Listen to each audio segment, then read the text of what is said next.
So one of the themes that I'm writing a lot about, like winter and like more like this kind of idea of Canadiana winter, this kind of Canadian Gothic, which is kind of more exists more in the prairies and Ontario and Eastern Canada. It doesn't really exist here. I feel like British Columbia is kind of interesting, the culture out here.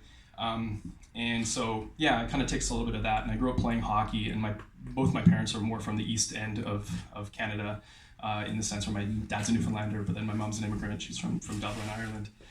And but I grew up playing a lot of hockey, and I decided to start writing some hockey poems. And I noticed that she has these beautiful kind of Canadiana pictures down here of winter and the snow. And so I kind of brought in. I'm gonna read a. Yeah, one about like I guess like just kind of skating on a river. Yeah, kind of. And so this one's, and there's also the bowls back there. So it kind of has two of those images in the poem. Little magnets as well. Little baby one. Yeah, the little magnets, beautiful. They're beautiful. I love those. Yeah. It reminds me of some of the images. If anybody ever read like the hockey sweater, it reminds me a little bit of that kind of imagery. And so I wrote the song about hockey.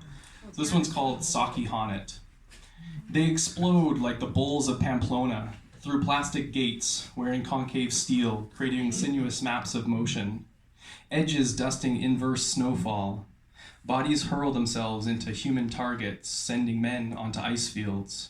Sticks wielded like lassos, juggle black discs rocketed at metal-framed hammocks. Cylinders zip from tape to tape into tapestry.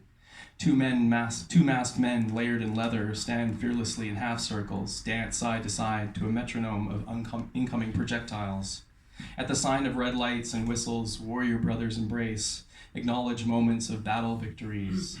Turn around, harness their testosterone, butting heads like wild rams until the sound of the horn. That was just kind of like a